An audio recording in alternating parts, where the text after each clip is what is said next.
నమస్తే అమ్మా. శ్రీ గురుభ్యో నమః, శ్రీమాత్రే నమః. నమస్తే అమ్మా. అమ్మ, జూన్ 2వ తారీఖున గురు సంచారం అనేది తెలియజేస్తూ ఉన్నారు. సో అప్పటి నుండి దీని ప్రభావం అనేది ఎన్నాళ్ళు ఉంటుందంటారు? అలానే ముఖ్యంగా ఏంటంటే వివాహం కోసం ప్రయత్నించే వాళ్ళు ఎంతోమంది ఉంటూ ఉంటారు. సో మనం గతంలో వివాహ యోగం ఏ రాశులకు ఉంది అని అయితే తెలియజేశాము. సో ఈ ముఖ్యంగా గురు సంచారం వల్ల ఇప్పుడు రాబోవు ఈ 6 నెలల్లో మనకి వివాహ యోగం ఉన్న రాశులు ఏవో తెలియజేస్తారా? సరే అమ్మా. ఇప్పుడు గురు సంచారం అనేది గురువు కర్కాటక రాశిలో ప్రవేశిస్తున్నాడు. దగ్గర 150 రోజులు, 152 రోజులు అక్కడే ఉంటాడు. ఓకే. ఇప్పుడు గురుగ్రహము మార్పు వల్ల అందరికీ అన్నీ మంచి జరుగుతాయి అనేది ఏం లేదు. అవును కదా. అంటే మంచి జరిగే రాసులకు కూడా మంచి జరుగుతుందని అయితే లేదు. ఎందుకు లేదు అంటే ఇప్పుడు గురుగ్రహం మారింది, వాళ్ళకి మంచి జరిగేది ఉంది. ఒకవేళ వాళ్ళ కర్మ సరిగ్గా లేకపోతే మంచి జరగదు. మనం ఇంతకు ముందు చెప్పుకున్నట్టే బాగుంది అన్నంత మాత్రాన పూర్తిగా బాగున్నట్టు కాదు. మనం పూర్తిగా పరిశీలన చేసుకోవాలి వ్యక్తిగత జాతకం అనేది. ఒకవేళ పూర్వజన్మ కర్మఫలం అనేది సరిగ్గా లేనప్పుడు ఇది అంత త్వరగా ఫలించదు. అంటే మనం చెప్పేది గోచార రీత్యా. అంతే, గోచార రీత్యా. ఇప్పుడు మనం ఏం చెప్తాము, ఇప్పుడు గురువు మారుతున్నాడు అంటే గురువు ఏమిస్తాడు? వివాహము, సంతానము, ఉద్యోగము, ఇవన్నీ గురువు వల్ల లభిస్తాయి. బాగా అంటే సింహరాశి, వృషభ రాశి వీళ్ళకి వివాహ యోగం బాగుంది. దాని తర్వాత సంతాన యోగం వచ్చేసి మిథున రాసుకుంది.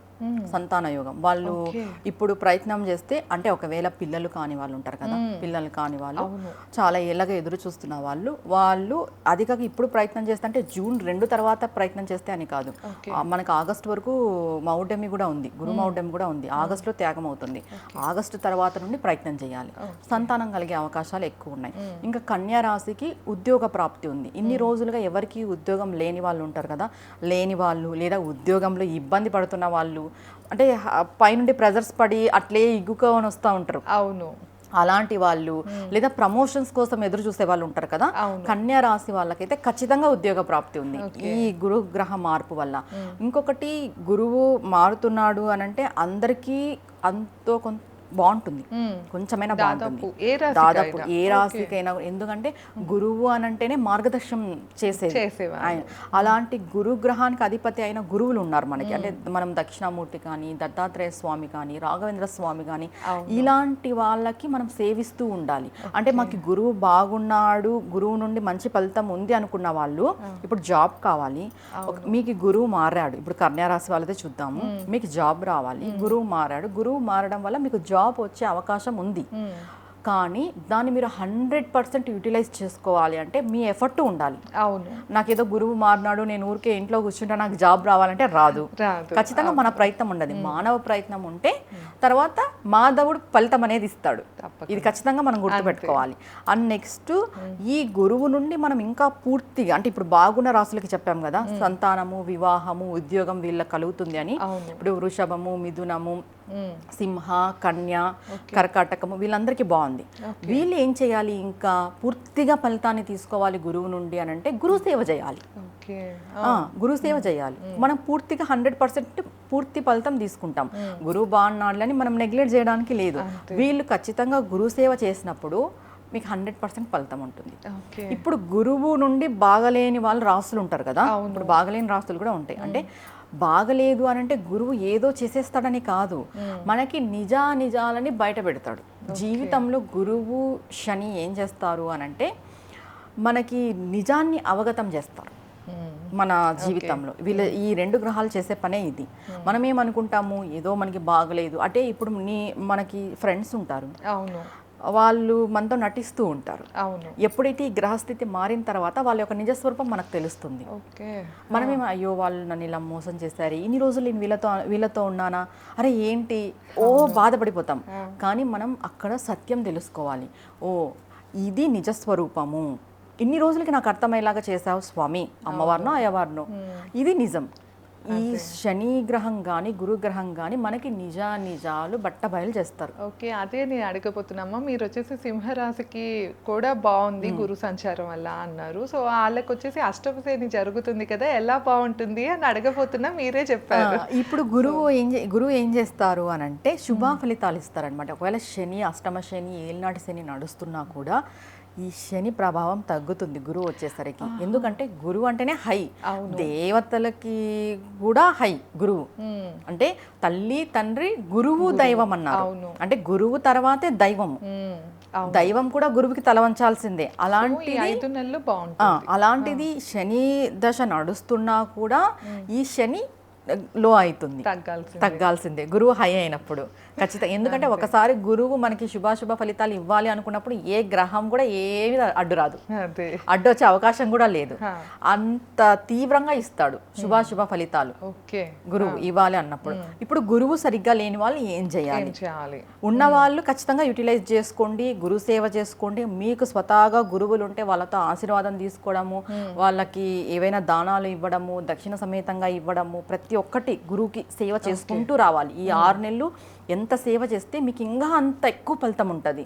ఇప్పుడు 100% ఉంటే మీకు ఒక 60% వస్తుంది, కానీ మీరు ఈ సేవ చేయడం వల్ల 100కి 100% వస్తుంది. అంటే మీకు టైం బాగుంది కాబట్టి ఆటోమేటిక్గా దీన్ని యూస్ చేసుకోవాలి. అంతే, ఆల్రెడీ టైం బాగుంది, మనం ఇంకొంచెం ఎఫర్ట్ పెడితే పూర్తిగా యూస్ చేసుకుంటాం. ఇప్పుడు బాగలేని వాళ్ళు ఏం చేయాలి? మెయిన్గా గురువు బాగుంటే అన్నీ బాగున్నట్టే. ఏం పడుతుంది అంటే మెయిన్గా ఆరోగ్యం కొంచెం దెబ్బతీస్తుంది గురువు బాగలేనప్పుడు. తర్వాత మందబుద్ధి, అంటే జ్ఞానాన్ని ప్రసాదించే వాళ్ళు గురువే మనకి. అంటే మందబుద్ధి అని అంటే ఏదో ఇక్కడ మతిమరుపు అని కాదు, మనం చేసే పనులలో విచక్షణ కోల్పోతాం. అంటే ఇది మంచా ఇది చెడ అనే విచక్షణ మనకు తెలియదు అనమాట. ఇది జ్ఞానం మందబుద్ధి అనేది మనకి ఆవహించినప్పుడు మనం ఏం చేసినా కరెక్టే అనే ఫీలింగ్లో ఉంటారనమాట. ఆ ఫీలింగ్ వచ్చేస్తుంది ఆటోమేటిక్గా. మనం చేస్తుంది తప్పు అయినా అవతల వాళ్ళు తప్పు అని చెప్పినా కూడా మనకి ఎక్కదు. ఈ గురువు గ్రహం బాగలేనప్పుడు ఇలాంటివన్నీ జరుగుతుంటాయి. చాలా జాగ్రత్తగా ఉండాలి పెద్ద పెద్ద డిసిషన్స్ తీసుకునేటప్పుడు. మనకి ఏదైనా లైఫ్ అండ్ డెత్కి సంబంధించిన మ్యాటర్స్లో మనం డిసిషన్ తీసుకునేటప్పుడు గురువు గ్రహం బాగలేనప్పుడు ఖచ్చితంగా చాలా జాగ్రత్తగా ఉండాలి, జాగ్రత్తగానే డిసిషన్స్ తీసుకోవాలి.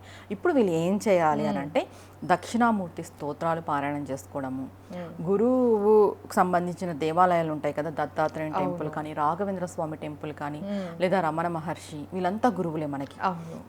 వీళ్ళ కథలు వినడము, వీళ్ళ దేవాలయాలకి వెళ్ళడము, తర్వాత ప్రతి గురువారము కూడా ఎవరికో ఒకరికి అన్నం సమర్పించాలి. ప్రతి గురువారము కూడా వీళ్ళు పాటించుకోవాలి. 6 నెలలు ఈ గురువారాలు పాటించుకోకుండా 6 నెలలు పాటించాల్సిందే. యాచకులకి ఎవరికైనా పర్వాలేదు, ఎంతమందికి అది వాళ్ళ స్తోమత, వాళ్ళ ఆర్థిక స్థితి. ఒక్కళ్ళకి ఇచ్చినా చాలు. ఇచ్చే తినండి, ఒకరికి సమర్పించిన తర్వాతే తినండి. ముందుగా తినేసి ఇవ్వడం అలా వద్దు. వాళ్ళకి సమర్పించేస్తే మీరు తినడం వల్ల గురువు ఏమైతుంది అని అంటే, మనం ఎవరికైనా సహాయం చేయడం వల్ల గురువు యొక్క ప్రతికూలత తగ్గుతుంది మనకి, మన హెల్ప్ చేయడం వల్ల. ఇది ఒకటి. దక్షిణామూర్తి స్తోత్రాలు ఖచ్చితంగా, దక్షిణామూర్తి స్తోత్రాలు డైలీ 3 సార్లు పారాయణం చేయాల్సిందే. ప్రతిరోజు 3 సార్లు పారాయణం చేయాలి. ఈ 6 నెలలు అస్సలు బాగలేని వాళ్ళు ప్రతిరోజు 3 సార్లు పారాయణం చేయాలి. ఒకవేళ మాకు టైం లేదమ్మా, ఇలాంటి వాళ్ళు కూడా ఉంటారు. టైం లేదు, మేము ప్రతిరోజు 3 సార్లు పారాయణం చేయలేము, అంత టైం లేదు. కొంతమంది చదివేకి రాని వాళ్ళు ఉంటారు. చదివేకి రాని వాళ్ళు వినడానికి కూడా టైం లేని వాళ్ళు ఏం చేయాలంటే శివాయ గురవే నమః ఈ నామాన్ని అనుకుంటూ ఉండండి. ఈ 6 నెలలు వదలొద్దు. గురుగ్రహం బాగలేని వాళ్ళు ఈ 6 నెలలు అస్సలు వదలొద్దు. ఖచ్చితంగా శివాయ గురవే నమః అనుకుంటూ మనం నిత్యం స్మరణ చేసుకుంటూ ఉన్నారనుకో ప్రతికూలం తగ్గుతుంది. ఈ మందబుద్ధి అని చెప్పాను కదా నేను, అంటే మనకి జ్ఞానం లేకోకున్నట్లు ప్రవర్తించే తీరు మనకు తగ్గుతుంది.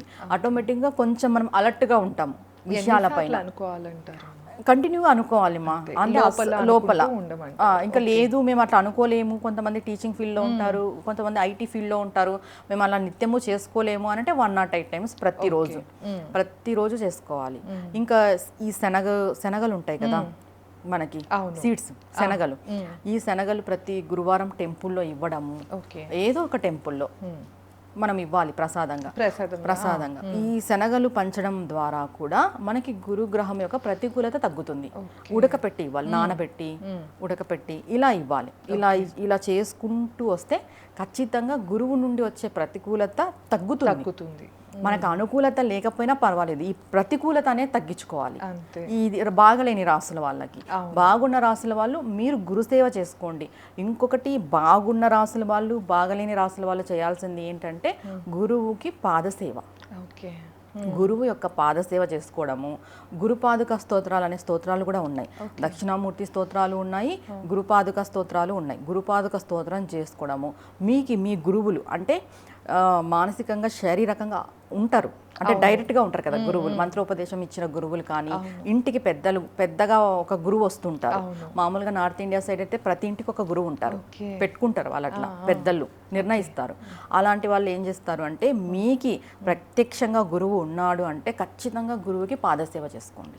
పాదసేవ చేసుకోవడం వల్ల వాళ్ళ కర్మ తగ్గుతుంది, గురువు నుండి వచ్చే ప్రతికూలత కూడా తగ్గుతుంది. ఓకే, తప్పకుండా అమ్మా. సో విన్నారు కదా, గురుగ్రహాన్ని అంటే ముఖ్యంగా గురువుల్ని ఎలాగ మనం ప్రసన్నం చేసుకోవచ్చో అయితే కనుక చాలా విషయాలు తెలుసుకున్నాము. ఇంకా మీరు ఎవరైనా మీ పర్సనల్ చార్ట్ చెప్పించుకోవాలి, ఎలాంటి సమస్యతో అయినా ఇబ్బంది పడుతున్నారు అంటే స్క్రీన్ పైన స్క్రోల్ అయ్యే నెంబర్కి కాంటాక్ట్ అవ్వచ్చు. ధన్యవాదాలు. నమస్తే అమ్మా. నమస్తే అమ్మా.